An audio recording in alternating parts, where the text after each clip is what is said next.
తన ఎల్లో మీడియాతో కొన్ని వందల కోట్ల రూపాయల ప్రచార కాంక్షతో దావోస్ నగరానికి వెళ్ళారు. పెట్టుబడుల ప్రవాహం వస్తుందని విపరీతమైనటువంటి ప్రచారం చేయడం మొదలుపెట్టారు.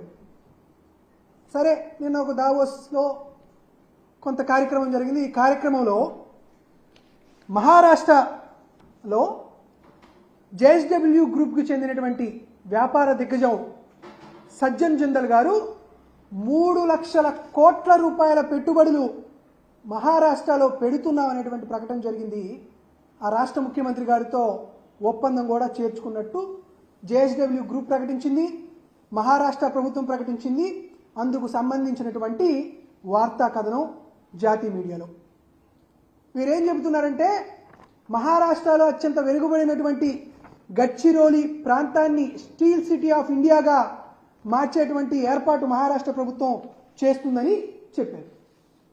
ఈరోజు ఈ విషయాన్ని మీ అందరికీ ఎందుకు తీసుకొస్తున్నానంటే, మీ దృష్టికి ఆంధ్రప్రదేశ్ రాష్ట్రంలో కూడా వైఎస్ జగన్మోహన్ రెడ్డి గారు ముఖ్యమంత్రిగా ఉండగా సజ్జన్ జిందాల్ గారిని ప్రత్యేకంగా ఆహ్వానించి ఆంధ్రప్రదేశ్ రాష్ట్రంలో కడపలో 8,800 కోట్ల రూపాయల భారీ పెట్టుబడితో ఒక స్టీల్ ప్లాంట్ నిర్మించాలని, రాయలసీమ ప్రాంతంలో ఉన్నటువంటి యువతకి భరోసా కల్పించాలని, ఆ ప్రాంతాన్ని అభివృద్ధి చేయాలనేటువంటి సంకల్పం జగన్మోహన్ రెడ్డి గారు చూపించి ముందుకు తీసుకెళ్లారు.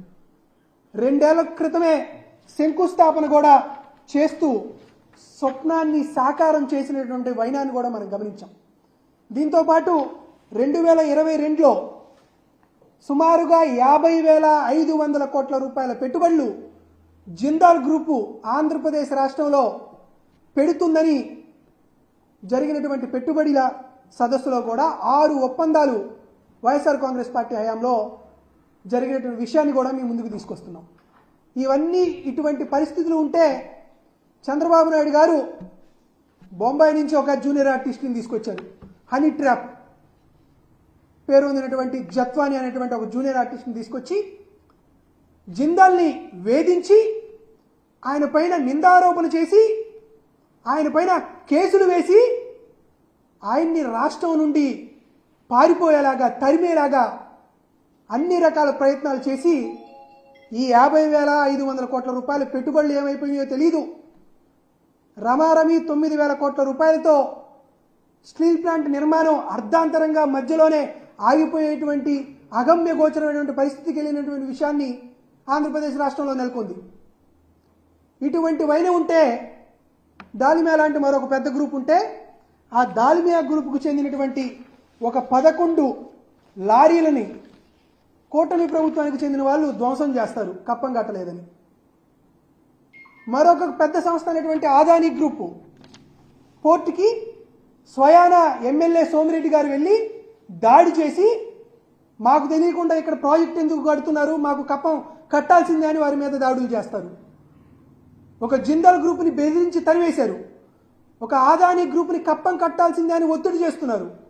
ఒక దాల్మియా గ్రూప్ని ధ్వంసం చేశారు. అయ్యా, భారతదేశమే కాదు ప్రపంచంలోనే అత్యంత పేరు ప్రఖ్యాతులు కలిగినటువంటి పారిశ్రామికవేత్తలను వారి సంస్థలనే కప్పం కట్టాలని, కమిషన్ డబ్బులు ఇవ్వాలని ఇటువంటి దుశ్చర్యలు చేసి వారిని భయభ్రాంతులకు గురి చేస్తున్నారే. ఇక సామాన్యంగా పనిచేసేటువంటి వ్యాపార వర్గాలు ఈ రాష్ట్రంలో పెట్టుబడులు పెట్టాలంటే వారు భయపడరా?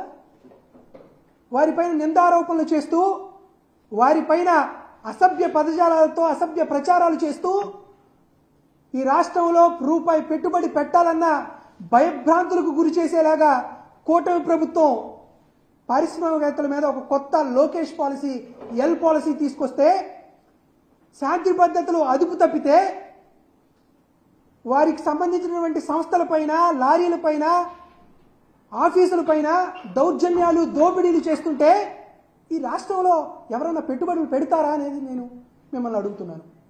ఈ రాష్ట్రంలో పెట్టుబడులు పెట్టాలన్నా, ఈ రాష్ట్రంలో సరైనటువంటి శాంతి భద్రతలోకి ఒక సౌకర్యవంతమైనటువంటి వాతావరణం, మౌలిక సదుపాయాలు కలపాలన్నా జగన్మోహన్ రెడ్డి గారు లాంటి వ్యక్తే ఉన్నప్పుడే సాధ్యమవుతున్న విషయాన్ని ఆంధ్రప్రదేశే కాదు భారతదేశంలో ఉన్నటువంటి ప్రతి పారిశ్రామికవేత్త తమ అభిప్రాయాన్ని వెలుపిస్తున్నటువంటి విషయాన్ని మీ అందరికీ గుర్తు చేస్తున్నా.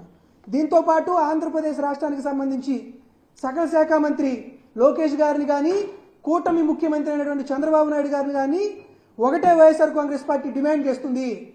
రాష్ట్రంలో పెట్టుబడులు రావడానికి కావాల్సినటువంటి స్ఫోద్భావ వాతావరణాన్ని కూటమి ప్రభుత్వం ఖచ్చితంగా ఏర్పాటు చేయాలి.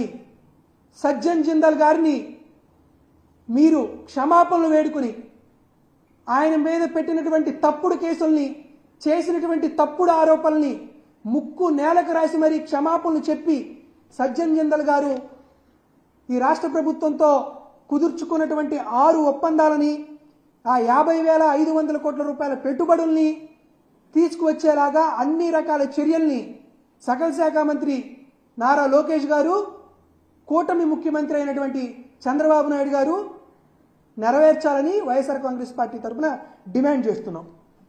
చంద్రబాబు ఆల్రెడీ దావోస్లో పెట్టుబడిదారులు కూడా హాజరయ్యారు, పెట్టుబడి చేస్తారని అక్కడ మాట్లాడుతున్నారు. కానీ మీరు చిన్న సమస్యలు చూపించి మిగతా ఎందుకు ఏంటంటే భారతదేశంలో ఉన్నటువంటి అతి పెద్ద 3 గ్రూపులకు సంబంధించిన వారి మీద జరుగుతున్నటువంటి దాడినే మీకు చెప్తున్నాను కదా. ఒకే ఒక చిన్న సమస్య కాదు కదా. 3 లక్షల కోట్ల రూపాయల ఒప్పందం ఆంధ్రప్రదేశ్ రాష్ట్రంతో చేసుకోవాల్సింది పోయి, ఆంధ్రప్రదేశ్ రాష్ట్రంలో ఉన్నటువంటి స్టీల్ ప్లాంట్కి సంబంధించినటువంటి వ్యవహారాలకు జరగాల్సింది పోయి, ఆ 3 లక్షల కోట్ల రూపాయల పెట్టుబడులు కేవలం చంద్రబాబు నాయుడు గారికి, నారా లోకేష్ గారికి భయపడిపోయి పారిశ్రామికవేత్తలు పక్క రాష్ట్రాల వైపు చూస్తుంటే, పారిశ్రామికవేత్తలు భయభ్రాంతులకు గురవుతుంటే, ఈ సమయంలో కూడా వైఎస్ఆర్ కాంగ్రెస్ పార్టీ సంప్రదించకుండా, అదేవిధంగా కూటమి ప్రభుత్వానికి హెచ్చరిక జారీ చేయకుండా ఈ రాష్ట్రంలో పెట్టుబడులు పెట్టి ఆంధ్రప్రదేశ్ రాష్ట్రంలో ఉన్నటువంటి యువతకు మంచి మేలైనటువంటి సౌకర్యాలని, అదేవిధంగా భవితని అందించవలసిందిగా మా తరపున కూడా ఖచ్చితంగా అన్ని రకాల సంస్థలని కోరుకుంటున్నాం. వారికి కూడా విజ్ఞప్తి చేస్తున్నాం.